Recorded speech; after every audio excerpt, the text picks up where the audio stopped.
চলো তাহলে দেখা যাক এই লুকটা আমি কীভাবে ক্রিয়েট করেছি স্টেপ বাই স্টেপ তোমাদের সঙ্গে শেয়ার করবো। আর শেয়ার করবো কিছু তোমাদের সঙ্গে গল্প, কিছু মোমেন্ট, কিছু জিনিস যেগুলো শেয়ার করবো। তো তোমরা দেখতে থাকো ভিডিওটা ফার্স্ট থেকে শেষ পর্যন্ত, স্কিপ করে যেও না, তাহলে কিন্তু মিস করে যাবে। তো চলো প্রথমে আমি লেন্স পরাবো। লেন্সটাকে ওপেন করে নিয়েছি। লেন্সটাকে ওপেন করার পর তারপরে লেন্সটা উল্টানো বাটির মতো করে বাটির ভিতর দিকটা ওপর দিক মানে চোখের ল্যাসের এতে যাবে, তাড়াতে যাবে, আর বাকি নিচের দিকটা বাটির নিচের দিকটা হাতের মধ্যে রেখে এইভাবে যেভাবে দেখাচ্ছি এইভাবে লাগাতে হবে।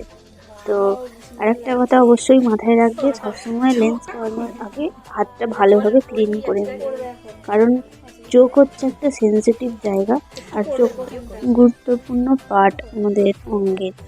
তো তো ঠিক আছে, চলো এইভাবে লেন্সটা পরাতে হয়। আর আমার কি তাড়াতাড়ি লেন্সটা পরানো হচ্ছে দেখেই বুঝতে পারছো যে লেন্সটা পরানোর সঙ্গে সঙ্গে কিন্তু যেইটা লেন্সটা যেখানে পরাচ্ছ ঠিক নিচের দিকে একটু তাকিয়ে থাকলেই ব্যাস, এদিকে এদিকে আইবলটা নাড়াচাড়া করলেই লেন্স পরা হয়ে যায়।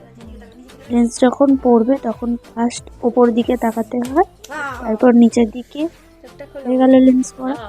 তো লেন্স পরার পর্ব শেষ। লেন্স পরে কতটা সুন্দর লাগে মানুষকে, সত্যি সুন্দর লাগে, একটা চোখের মাধুর্য ফিরে যায়।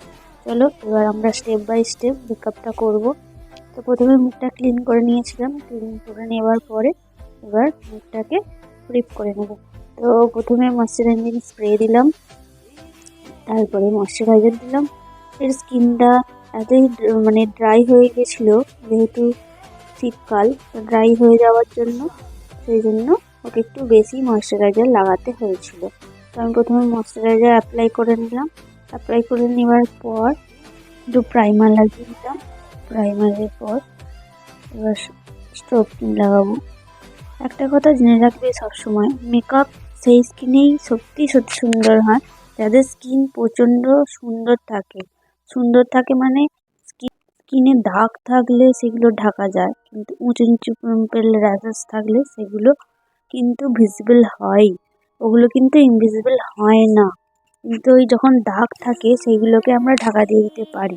তাই অবশ্যই যারা চাইছো বেশ সুন্দর স্মুথ ভেলভেট ফিনিশ, তারপর স্মুথ চকচকে গ্লোয়িং আর কি, যারা চাইছো এই ধরনের মেকআপ তাদেরকে অবশ্যই বলবো স্কিনটা যেন প্রিপেয়ার থাকে, তাদের কিন্তু এমনিতেই মেকআপ সুন্দর হবে।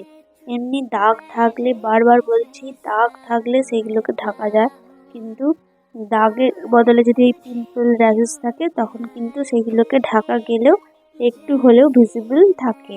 তো তারপরেই আমি স্কিনে একটা স্ট্রোব ক্রিম ব্যবহার করার পর তারপরে আমি স্কিনটাকে নিউট্রিলাইজ করে নিয়েছিলাম। ওর স্কিন থেকে এক টোন ফেয়ার নিয়ে আমি ফাউন্ডেশন লাগিয়ে নিলাম, সাভারেলের ফাউন্ডেশন। তারপর ফাউন্ডেশনটাকে ভালোভাবে ব্লেন্ড করে নিয়েছি। তো ফাউন্ডেশনকে ভালোভাবে ব্লেন্ড করে নেবার পর তারপর পাউডার সেট করব। মাস্ট ফাউন্ডেশন ভালোভাবে ব্লেন্ড করতে হয়। তো ফাউন্ডেশন যদি না ভালোভাবে ব্লেন্ড করো তাহলে কিন্তু পাউডার সেট করলে কেকই হয়ে যায়। তো সেই জন্য ভালোভাবে অবশ্যই ফাউন্ডেশন ব্লেন্ড করে ভালোভাবে পাউডার সেট করতে হয়। তো আমি সেট করে নিয়েছিলাম। তারপরে আমি একটা কনসিলার দিয়ে দিলাম চোখেতে, যেহেতু চোখে, তো আমি মেকআপ স্টার্ট করে দেবো এবার। তো আমি কনসিলার লাগিয়ে নিলাম, কনসিলার লাগানোর পর আই মেকআপ স্টার্ট করে দিলাম। তো আই মেকআপ করবো যে একটা সিম্পল সফট একটা আই মেকআপ হবে, যেটা তোমাদেরও ভালো লাগবে নিশ্চয়ই আশা করি। তো আমি নিউড কালারের উপরে একটা আই মেকআপ করে নিলাম। তো আই মেকআপ করতে করতে চলে তোমাদের সঙ্গে একটা কথা শেয়ার করি, যেটা হচ্ছে আপকামিং ব্রাইডেদের জন্য, যারা চাইছো নিজেদের স্পেশাল দিনগুলোকে স্পেশাল করে তোলার জন্য।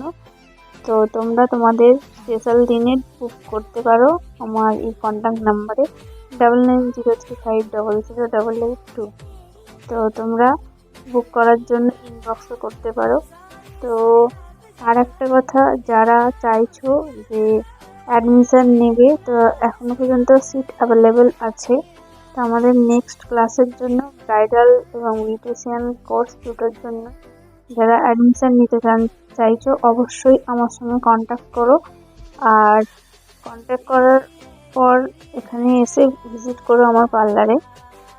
যারা চাইছো স্পেশাল দিনে বুক করতে, বারবার বলছি, তারা অবশ্যই বুক করতে পারো নিজেদের স্পেশাল দিনকে স্পেশাল করে তোলার জন্য। তো আমার মেকআপ অলরেডি ডান। তো আমার আইল্যাশ লাইনার সব লাগানো কমপ্লিট, আই মেকআপ কমপ্লিট।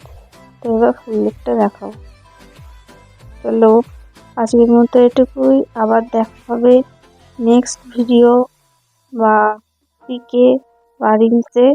যাই হোক, নেক্সট দেখা হবে আবার পরে। তো আজকের মতো এটুকুই, আবার কিছু ছবি তোমাদের সঙ্গে শেয়ার করলাম। যে পিকগুলো তোমরা দেখে বলো কেমন লেগেছে। ভালো লাগলে অবশ্যই লাইক, কমেন্ট, শেয়ার। আর অবশ্যই শেয়ার করো। এটা কিন্তু এডিটিং ছাড়াই পিক, তো নো এডিটিং ছবি। তোমাদের ভালো লাগলে অবশ্যই লাইক করো। আর সকলকেই বলছি ফলো করে রাখো পেজটা আমার নতুন নতুন ভিডিও পাওয়ার জন্য।